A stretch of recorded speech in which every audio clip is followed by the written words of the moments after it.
Cześć, witam Was, moi drodzy. No dzisiaj nie będzie niestety wesoły materiał.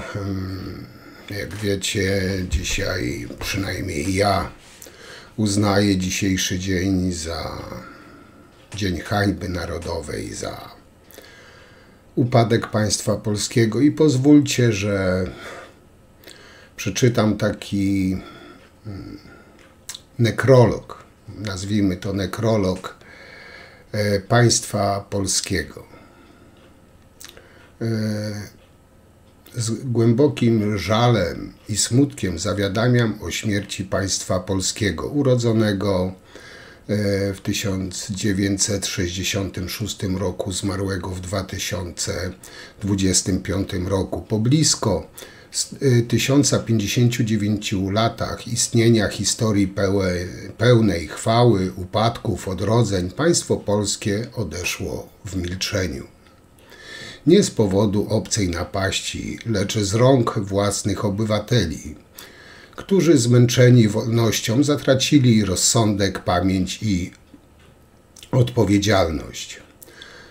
Zmarło w hałasie mediów społecznościowych, wśród kłótni, ignorancji, tanich sloganów, spektaklu pozorów, gdzie prawda przestała mieć znaczenie, a przyszłość stała się tanim towarem. Zmarło wskutek systematycznego niszczenia instytucji prawa, kultury, wspólnoty. Zmarło z braku refleksji, edukacji, elementarnej troski o dobro wspólne. Pozostawiło po sobie ruiny wartości, wstydliwe wspomnienia ideałów, pytania, czy jeszcze kiedyś narodzi się ponownie, może w bardziej świadomym społeczeństwie, które zrozumie, że wolność, jak życie, nie jest dane raz na zawsze. Cześć jego pamięci. Nie wiem, powiem Wam, że wydaje mi się to bardzo trafne, adekwatne do tego, co dzisiaj się wydarzyło. W kraju, nie wiem, Chopina, Szymborskiej, Mickiewicza, wielu wybitnych Polaków wybrano na prezydenta Kibola. Posturę nijaką i obślizgłą. 1000 lat, ponad 1000 lat wzlotów, upadków Królestwa Polskiego doprowadziło nas na ring bokserski, gdzie klaszczą plastikowe panienki i ryczą zaczerwienione oczy.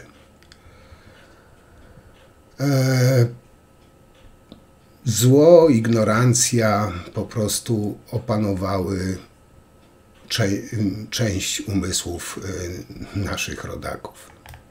I powiem Wam, że dzisiaj tak naprawdę chyba przestałem się łudzić. W kraju, gdzie głową państwa zostaje człowiek z przeszłością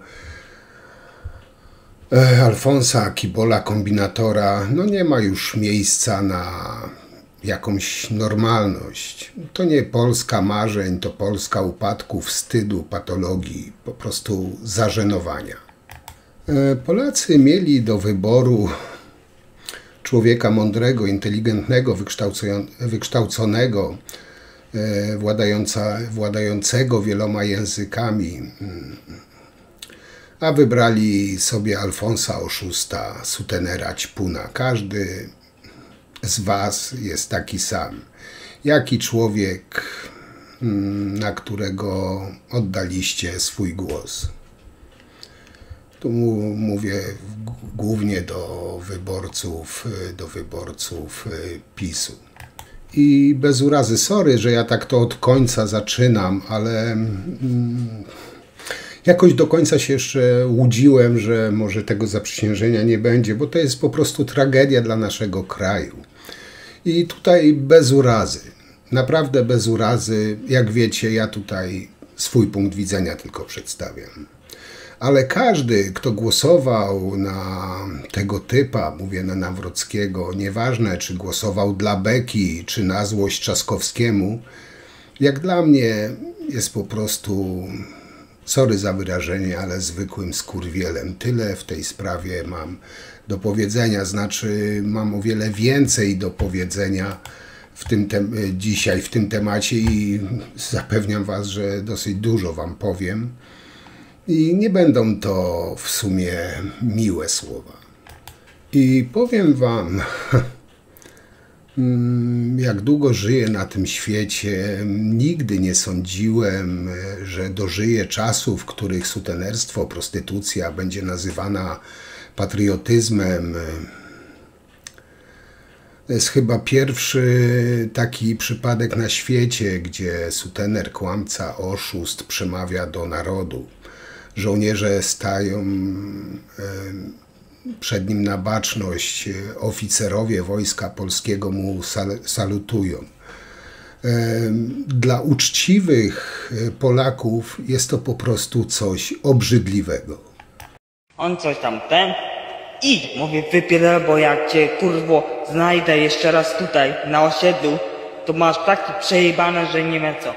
On coś tam Moi drodzy, powiem Wam, jak mnie też znacie, wiecie, że wiele potrafię znieść,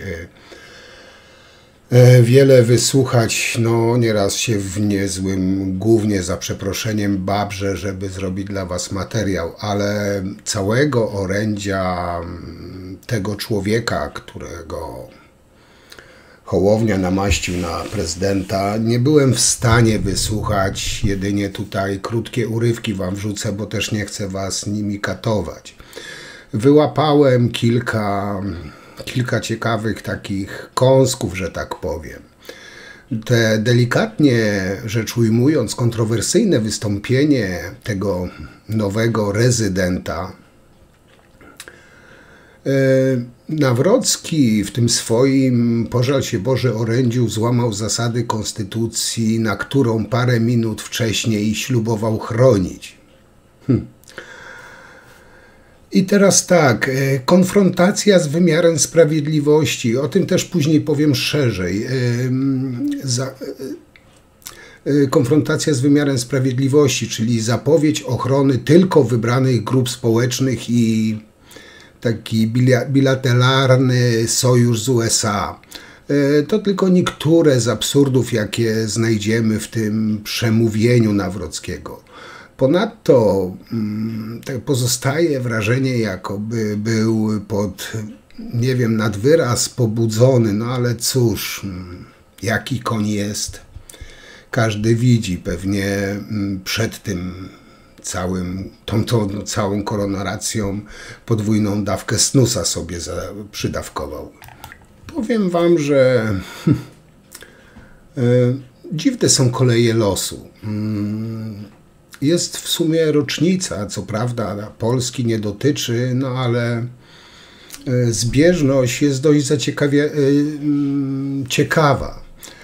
Nie wiem, czy wszyscy wiecie, ale 6 sierpnia 1945 roku na Hiroszymę spadła bomba atomowa, a 80 lat później na Polskę spadła bomba bandziorowa. Przedstawiciel przestępczej Polski został zaprzysiężony przez Hołownię. Nie wiem na kogo, bo nie wiem do tej pory, jaki był prawdziwy wynik wyborów. Już pominę, że to jest przestępstwo, olejmy to. Obstawia się już skrajnymi faszystami, rosyjskimi agentami i obiecuje obalenie polskiego rządu oraz wyprowadzenie Polski z Unii Europejskiej. Taki program to, delikatnie rzecz ujmując, jest przestępstwo, czynienie przygotowań do obalenia konstytucyjnej władzy. Po zaprzysiężeniu pokaże, nie wiem, świeckie państwo na mszy faszystowskiej, by w końcu przyjąć hołdy generalicji dla Alfonsa. 6 sierpnia jest to dzień klęski demokracji i prawa w Polsce. I to przy udziale zdrajców właśnie z koalicji 15 października. Urząd prezydenta objął facet o mrocznej przeszłości związany ze świadkiem przestępczym. Dowód, że dla wyborców prawicy, tak zwanej prawicy, kwalifikacje etyczne nie mają tutaj praktycznie żadnego znaczenia, a liczą się populistyczne, tanie hasełka. Facet, który nie rozumie, jakie kompetencje ma prezydent Rzeczpospolitej. Facet wywodzący się ze środowisk kibolskich, ekstremistycznych, cwaniak, który nie zawaha się wyłudzić mieszkania, wspólnik sutenerów, uczestnik ustawek, wbrew jego pokrzykiwaniom nie będzie reprezentował interesów Polski. I każda myśląca osoba doskonale wie, że interes Polski nie leży między Rosją a Unią Europejską i nie ma tutaj żadnej trzeciej drogi. Jest albo Europa, albo Rosja. Polska potrzebuje większej integracji z Unią Europejską opartej o wspólne wartości, praworządność, prawa człowieka. Nawrocki będzie reprezentował interesy PiS i Konfederacji, czyli Rosji, a z zagranicznych ośrodków Watykan, USA. Jak USA traktują Nawrockiego? Moi drodzy, dużo mówi o tym, kto przyjechał na zaprzysiężenie Nawrockiego. No pisowcy tam się chwalą, że wysokiej rangi, gówno prawda. Można powiedzieć, że przyjechał woźny i sprzątaczka, czyli niskiej rangi urzędniczka od przedsiębiorczości w rządzie Trumpa. Przyjechała pilnować, żeby przypadkiem Polska nie wprowadziła podatków dla cyfrowych gigantów. Przed nami co najmniej 5 lat stałej kampanii wyborczej będzie, opartej na nienawiści wobec wszelkiej progresywnej aktywności, która uczyniłaby z Polski nowoczesną europejskie państwo. Ludzie głupieją hurtowo, a mądrzeją detalicznie niestety. Niech Bóg błogosławi Polsce! Niech żyje Polska! Dziękuję.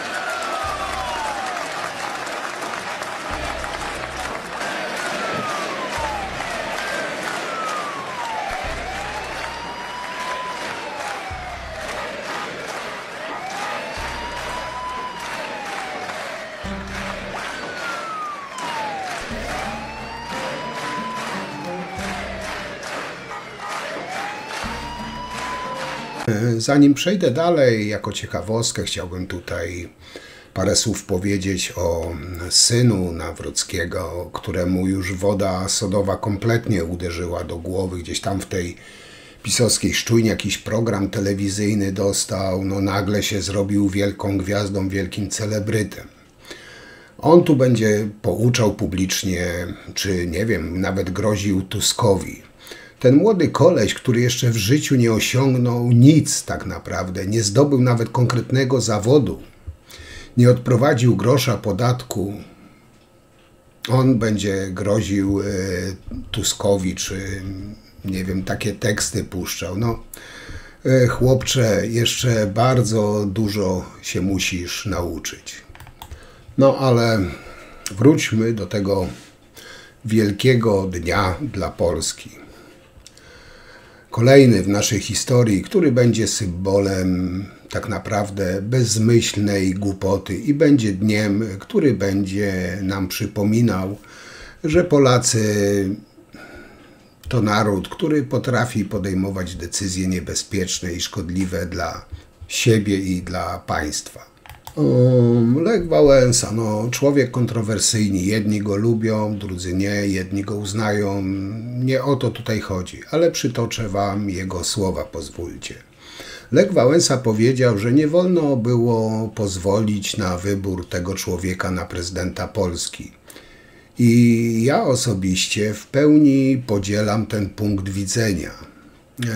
Ten typek nigdy głową państwa polskiego nie powinien być. Mówię o Nawrockim oczywiście, ze względu na charakter.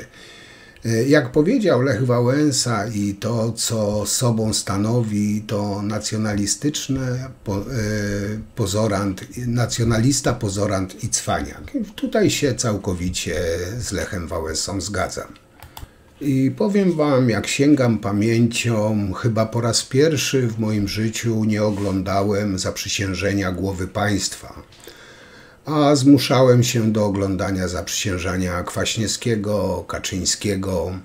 Tym razem jednak oglądać nie byłem w stanie. A powód jest, można powiedzieć, trywialny.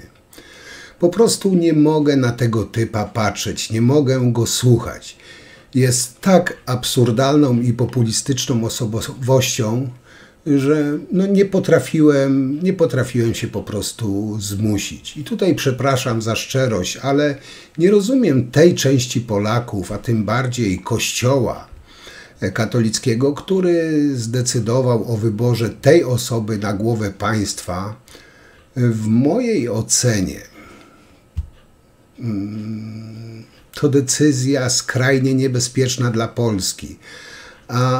Ale duża część polskiego społeczeństwa lubi, oczywiście w przenośni to mówię, przelewać krew i traktować to jako symbol swojego patriotyzmu. Ja jestem innego zdania w tym temacie.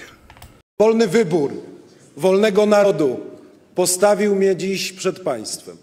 Postawił mnie przed państwem wbrew wyborczej propagandzie, kłamstwom, wbrew teatrowi politycznemu i wbrew pogardzie, z którą się spotykałem w drodze do urzędu prezydenta Rzeczpospolitej Polskiej.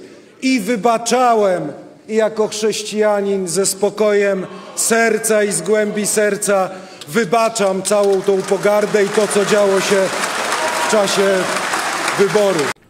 Z jednej strony powiem wam, bawi mnie, jak Alfons mówi, że jako chrześcijanin, wartości chrześcijańskie, ma pełen wachlarz tych wartości chrześcijańskich. Ale ja już mówiłem, że osoby, które mają gęby wypchane Bogiem, wiarą, patriotyzmem, im bardziej mają wypchane te gęby, tym gorszymi szujami są i to po prostu się potwierdza. Moi drodzy, dzisiejszy dzień jest dniem klęski, tragedii i żałoby narodowej. Dzisiaj demokracja wchodzi w stan taki terminalny, a przy życiu trzymają właśnie koalicja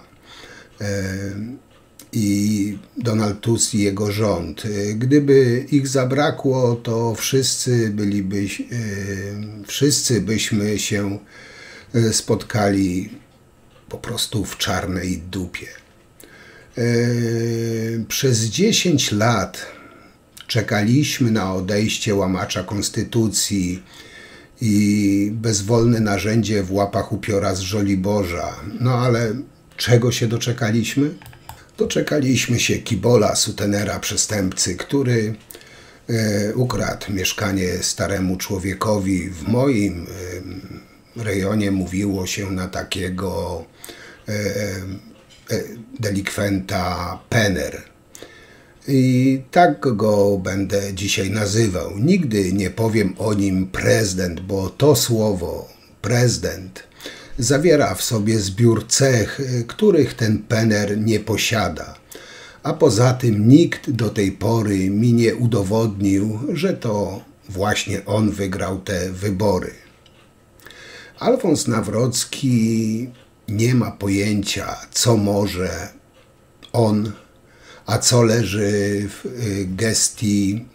w gestii rządu. Jest człowiekiem mściwym, konfrontacyjnym, jest takim typowym blokersem, na siłę wciśnięty w garnitur, a przecież jego naturalnym strojem jest dres. Damy z tym radę i myślę, że pan prezydent szybko przyzwyczai się do realnej sytuacji w Polsce. A realną sytuacją jest pan prezydent reprezentuje, a rząd rządzi. Moi drodzy, być może się mylę, być może nie, czas pokaże, ale wydaje mi się, że groźne jest to, że ten pener skręca w kierunku takiej prawicowej ekstremy. On nie zapomni, ilu wyborców Konfy czy Brauna na niego oddało swój głos. On już wkrótce może zerwać się ze smyczy i wskoczyć staremu szaleńcowi na pagony. Mówię tu o Kaczyńskim, bo w świecie przestępczym liczy się tylko samodzielność i siła. Są tacy, którzy żartują, że jeszcze zatęsknimy do podnóżka szalonego starucha, czyli do Dudy. Ale ani ja, ani nikt z moich znajomych nigdy, no tak naprawdę za nim nie zatęsknię, jak doskonale nawet wy wiecie. Ja wam powiem, za kim tęsknię. Z polityków oczywiście. Tęskno mi do takich rasowych polityków jak profesor Bronisław Geremek, do doktora Władysława Bartoszewskiego, który był moim autorytetem moralnym. Tęsknię do Tadeusza Mazowieckiego. Tęsknię do prawdziwych polityków, którzy mieli wiedzę i klasę polityczną. I tutaj jeszcze może dodam, zacytuję Władysława Bartoszewskiego, który powiedział w swoim czasie bardzo mądre słowa. Nie ma sytuacji bez wyjścia. Tam, gdzie jest człowiek, który posiada wolę walki i siłę wytrwania, który jest opanowany, czujny i twardy. I właśnie takimi ludźmi, moi drodzy, powinniśmy teraz być. Polska musi wrócić na drogę praworządności. Dzisiaj Polska nie jest na drodze praworządności. Bo ciężko nazwać praworządnym państwo, w którym nie działa i nie funkcjonuje legalnie wybrany prokurator krajowy,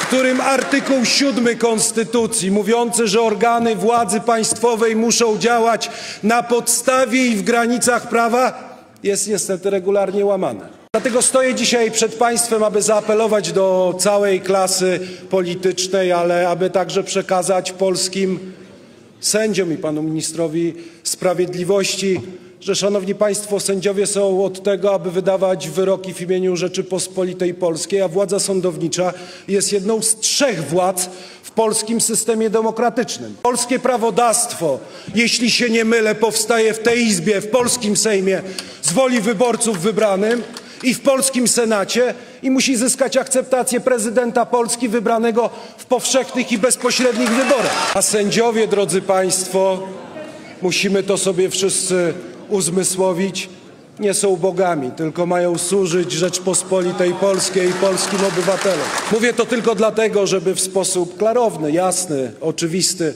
zadeklarować, szanowny panie premierze, panie ministrze sprawiedliwości, że nie będę awansował ani nominował tych sędziów, którzy godzą w porządek konstytucyjno-prawny Rzeczypospolitej Polskiej. Będę promował, awansował i nominował tych sędziów, którzy porządek konstytucyjno-prawny Rzeczypospolitej Polskiej zgodnie z konstytucją i ustawami przyjętymi przez polski parlament i podpisanymi przez pana prezydenta respektują. Tak wyobrażam sobie porządek prawny państwa polskiego.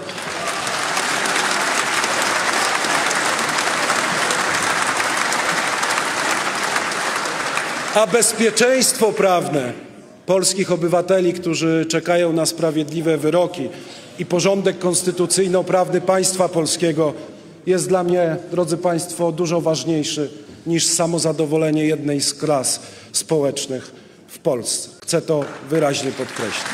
No, ale powiem wam, że z jednego się cieszę. Cieszę się, że Nawrocki chce naprawiać praworządność, którą zepsuł Duda, PiS z Ziobrą na czele. Nawrocki czuje się niemal cesarzem, że on wszystko może, on wszystko zrobi. Ja tam osobiście co do Nawrockiego nie mam żadnych pozytywnych oczekiwań. I ten niby prezydent, który grozi palcem, przemawia niczym cesarz, zapomniał o podstawowej sprawie, że w Polsce prawo stanowi konstytucja, a nie wola człowieka, tego czy innego, który, nie wiem, sądzi, że został bożkiem, bo Nawrocki już się niemal tak traktuje. Być może jest bożkiem pisowców, kuresko-agresywnym bożkiem. Tak czy inaczej, moi kochani, smutny jest to dzień dla Polski. Urząd prezydenta Rzeczypospolitej objął dzisiaj człowiek, który nie tylko stoi pod zarzutami popełnienia przestępstw z niskich pobudek, lecz także wielokrotnie okłamywał Polaków w trakcie kampanii wyborczej. Kłamał zarówno w sprawach błahych, ta rzekoma guma do rzucia podczas debaty, jak i w najpoważniejszych, wyłudzanie mieszkania. Kłamstwem okazała się również obietnica publicznego oczyszczania się ze stawianych przez media zarzutów. Jeszcze smutniejsze jednak jest to, że media, politycy nagle zapomnieli o wszystkich kłamstwach Nawrockiego. Nikt już o nich nie wspomina, nikt nie pyta, nikt nie domaga się wyjaśnień. Jakby wybór na urząd mógł w jakiś cudowny sposób wymazać wszystkie łajdactwa. Otóż nie może. Dziennikarze, publicyści oraz niestety politycy znów przedłożyli pieniądze i korzyści czy własną wygodę nad przyzwoitość, szacunek dla wyborców. A ja przypominam o jednej, bo pisowcy tak uwielbiają wypominać, że rząd Tuska nie dotrzymał obietnicy, więc ja tutaj zainicjuję małe odliczanie. No dzisiejszy dzień ku temu jest najlepszy. Musimy wrócić do cen energii elektrycznej sprzed czasów pandemii. I nie tylko diagnozuję sytuację, ale gwarantuję Państwu, że w ciągu swoich pierwszych 100 dni od objęcia Urzędu Prezydenta Rzeczpospolitej wprowadzę z pełną determinacją plan prąd 33%, który oznacza, że będziecie Państwo po 100 dniach od mojego przejęcia Urzędu Prezydenta Polski płacić o 1/3 mniej za rachunki energii elektrycznej, bo to zabija polskie gospodarstwa domowe. Okej, teraz pozwólcie, że jednak zrelacjonuję Wam to, co mi się udało wyłapać z tej całej inauguracji tego narodowego oburzenia. Czyli w skrócie można powiedzieć Bóg, honor i CPK.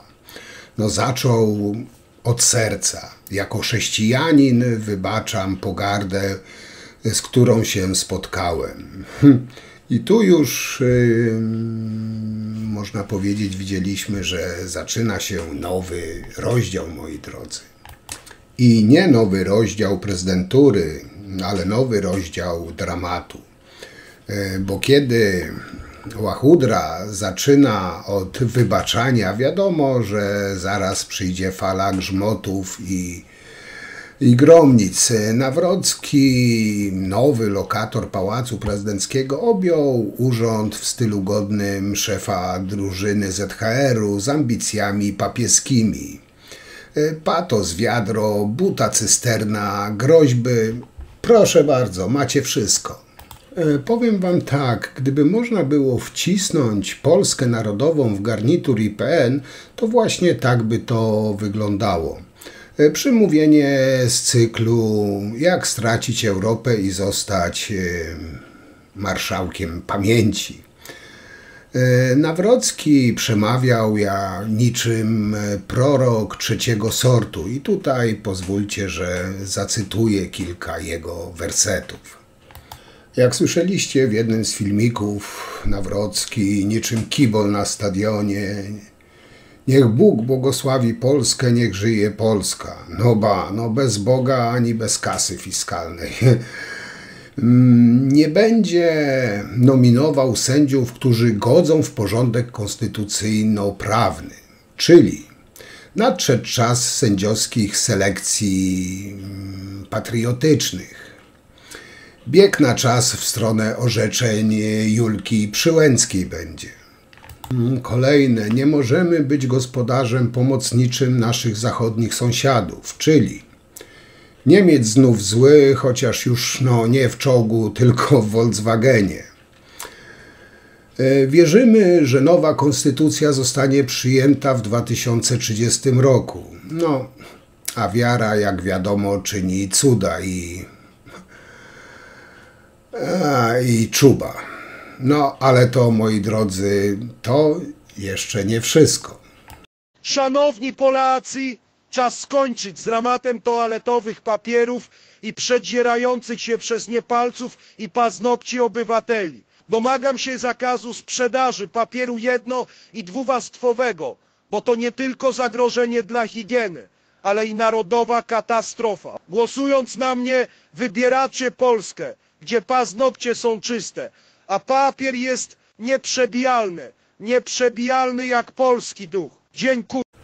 Otóż, moi drodzy, Nawrocki zapowiedział powołanie Rady do Spraw Naprawy Ustroju Państwa.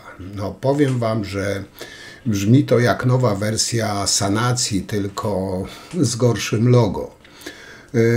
Będzie to gremium ponadpolityczne, tak samo jak on jest obywatelski, zbudowane oczywiście z ludzi jedynej słusznej opcji. Rada ma reformować wszystko, co nie należy, czyli sądy, prawo, państwo, obywateli. Czyli tak w wielkim skrócie, sąd nie po linii, to nie będzie sądu. Wartości inne niż chrześcijańskie to już nie wartości, tylko relatywizm. A potem było już, moi drodzy, tylko gorzej. Jak powiedział, nie pozwolę podnieść wieku emerytalnego. Zagrzmiał, jakby Tusk osobiście czyhał, nie wiem, z kalkulatorem za państwowym ZUS-em. Nie dla euro, tak dla złotówki. Krzyczał z dumą takiego numizmatyka, który z pieniędzy robi oręże polityczne. I tutaj też zapomniał o jednym drobnym szczególe, że Polska nawet nie spełnia podstawowych warunków, by przystąpić do strefy euro. Ale będzie bronił. Rzecz jasna, było też o nielegalnej emigracji, jak Nawrocki grzmiał z mównicy, nie dla nielegalnej emigracji. Oczywiście w kraju, który sam zwoził ludzi do roboty, teraz mamy walczyć z ich cieniami.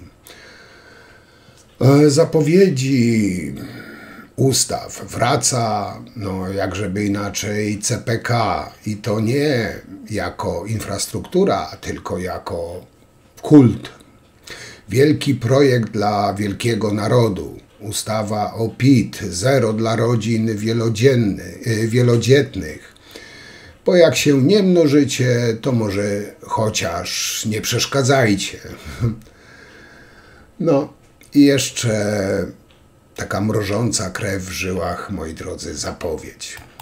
I jak zapowiedział, jutro składam projekt ustawy przywracający tradycyjny model centralnego portu komunikacyjnego, czyli wszystko od nowa, beton, błoto, a betonowe myślenie w ustawy. Nie będę awansował sędziów, którzy godzą w konstytucyjny porządek. Brzmi jak groźba pod adresem całego sądownictwa. Jak powiedział, nie ma Polski A i Polski B, ale będzie Polska IPN w wykonaniu Nawrockiego. Wszystko oczywiście podlane retoryką takiej moralnej, czyli takiej, gdzie wszystko nie mieści się w różaniec i marsz życia, zostaje nazwane według Nawrockiego zagrożeniem. Ty chcesz Polskę zmieniać, kuźwa, tobie słoma z butów wystaje, konopielką od ciebie trąci, kuźwa, do średniowiecza mamy wrócić. Dla mnie jesteś pisior, nie my. No, warto tu chyba też wspomnieć o kancelarii Nawrockiego, czyli takie IPN+. Skład osobowy najbliższych współpracowników nowego rezydenta wygląda jak lista obecności na zjeździe fanatyków Romana Dmowskiego. I tak, Zbigniew Bogucki, szef KPRP w roli prawa ręka. No, prawdziwy patriota, choć nieco wyblakły po województwie zachodniopomorskim. No, jest też oczywiście Adam Andruszkiewicz, faflun, który mówi niezrozumiałym językiem, kiedyś narodowiec, potem pisowiec, teraz wiceszef kancelarii, człowiek, który uważa, że homoseksualizm to moda z importu, a cywilizację najlepiej prowadzić na dyskotekach. Paweł Szefernaker, dyrektor gabinetu, w przeszłości ekspert od spinowania faktów i zmiany klęsk na sukcesy. Marcin Przybysz, Sławomir Cęckiewicz, generał Bryś, generał Kowalski, Jarosław Dąbrowski. No, zestaw patriotów tak mocny, że już samym nazwiskiem można uruchomić procedurę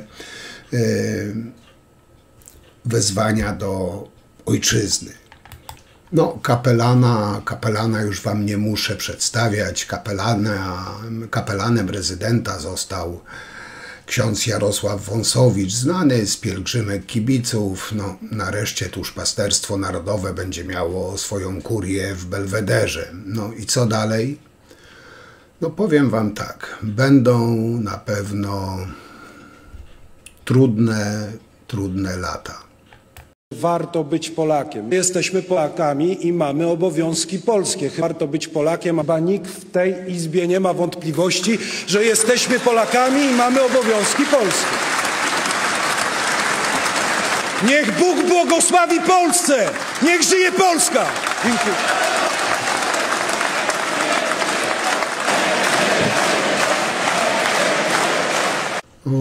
Zaraz wrócę do tematu, ale chciałem wam powiedzieć, że naprawdę robiąc ten materiał, robiłem go z obrzydzeniem. Dlaczego? Bo nie mogę znieść mimiki, mowy ciała Nawrockiego. To jest taka cała paleta gestów dresiarza, które pamiętam z lat 90. On całym ciałem się pyta: jebnąć ci, kurwo? To jest po prostu dramat, nie prezydent. Mówiłem, że trudne lata. Dlaczego? No, już nie tylko dlatego, że Nawrocki nie wie, czym jest AI, ale też dlatego, że wie, czym jest tradycja narodowa i zmierza to udowodnić przy każdej okazji, a najlepiej ustawami. Donald Tusk ma przed sobą nie przeciwnika politycznego, ale rywala innego wymiaru.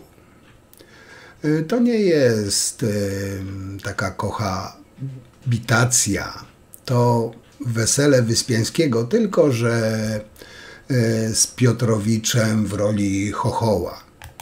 Moi drodzy, została nam jeszcze ironia, dowcip, nadzieja, że ktoś wyłączy to widowisko przed drugą turą historii, no ale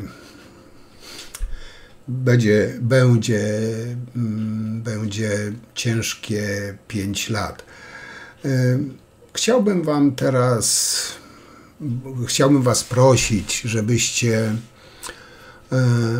uruchomili wyobraźnię, ale chcę wam coś przedstawić, ale to po krótkim filmiku, może tak dla rozluźnienia.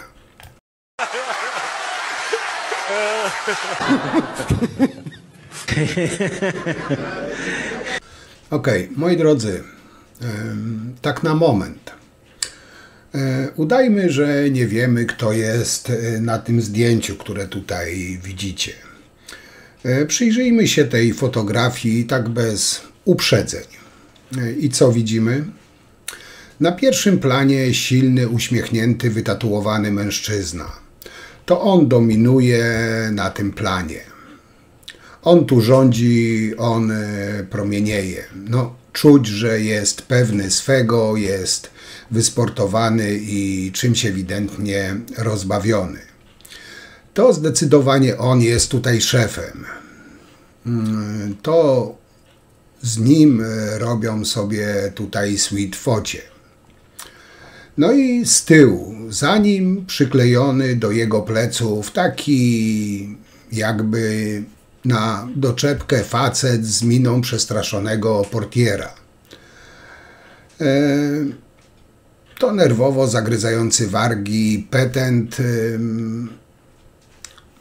niedogolony i jakby zaniedbany. Ma smutną minę zbitego kundla, może nawet przestraszoną. Jakby chciał tego dużego o coś poprosić, ale nie ma odwagi. Jakby chciał coś z nim załatwić, ale nie jest pewien, czy duży pozwoli, czy się zgodzi. Ewidentnie się znają, ale to duży rozdaje karty w tej układance. Widać, że to temu drugiemu zależy na wspólnym zdjęciu. Ten pierwszy ma dobry humor i łaskawie się godzi. Ten pierwszy, duży, to Paweł Masiak, pseudonim Wielki Bu. Kryminalista, sutener, zawodnik sztuk walki. Ma na koncie odsiadki w więzieniu, torturowanie kobiet, zakładanie im toreb na głowę, przymuszanie do prostytucji. Ten drugi to obecny prezydent Polski Karol Nawrocki. No, powiem wam, że myślę, że ta fotografia to najciekawszy portret decyzji Kaczyńskiego i wyborców Nawrockiego, która mówi wszystko o czekającej nas kibolskiej prezydenturze. Można powiedzieć, putinizacja Polski w rozkwicie. Od dzisiejszego dnia świat przestępczy dostaje dostęp do największych tajemnic naszego kraju. A teraz jest sprawa, kochani. Wszystkie starsze osoby ze swoimi mieszkaniami przechodzą na prawo, a biedaki wypierdalać. O, moi drodzy, rozgadałem się strasznie, przepraszam, już kończę.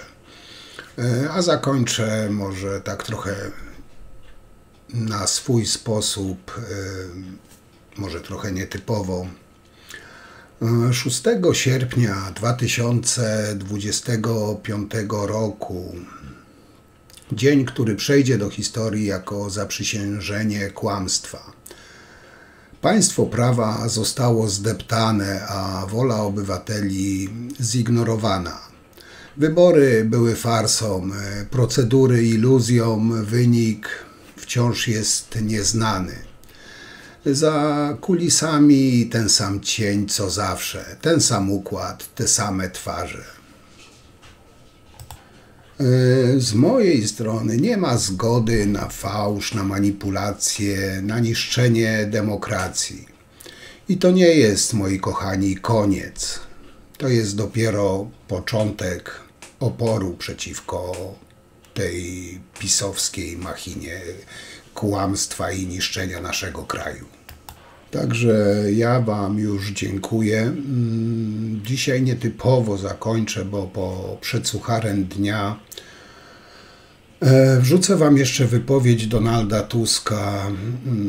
Może wam da do myślenia, no ale w sucharze dnia śpiewająco. Także jeszcze raz wielkie dzięki. Dzięki, że jesteście. I walczymy dalej, nie poddajemy się. Trzymajcie się i do zobaczenia przy następnym materiale, jak zawsze. Cześć. Liczyliście, że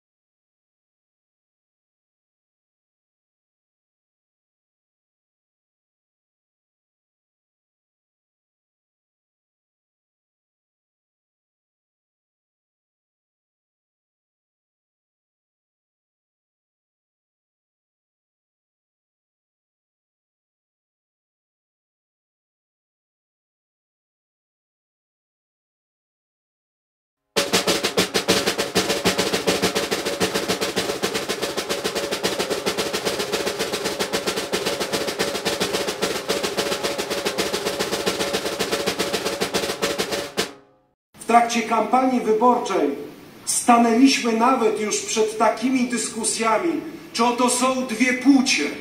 Tak, są i zawsze były dwie płcie. Drodzy Państwo, czy Wy już wiecie, są tylko dwie płcie na tym świecie.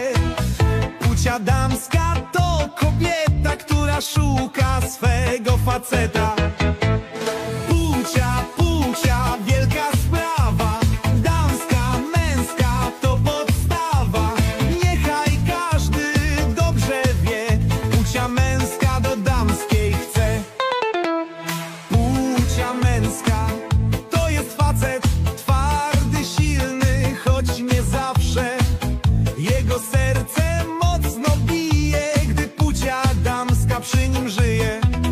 Nie połączysz dwóch płci takiej samej, to nie działa. To jest zamęt, bo jak plus i plus się złączy, to żarówka się nie włączy. Płcia, wielka sprawa, damska, męska to podstawa. Niechaj każdy dobrze wie, płcia męska do damskiej chce. Są dwie płcie. Tak, są i zawsze były.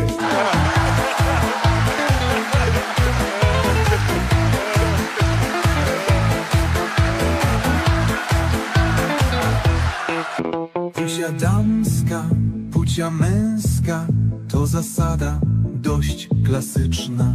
Łączą się i tworzą cuda. Płcia magia, wielka sztuka. Więc pamiętaj, drogi świecie, są tylko dwie płcie na tym świecie.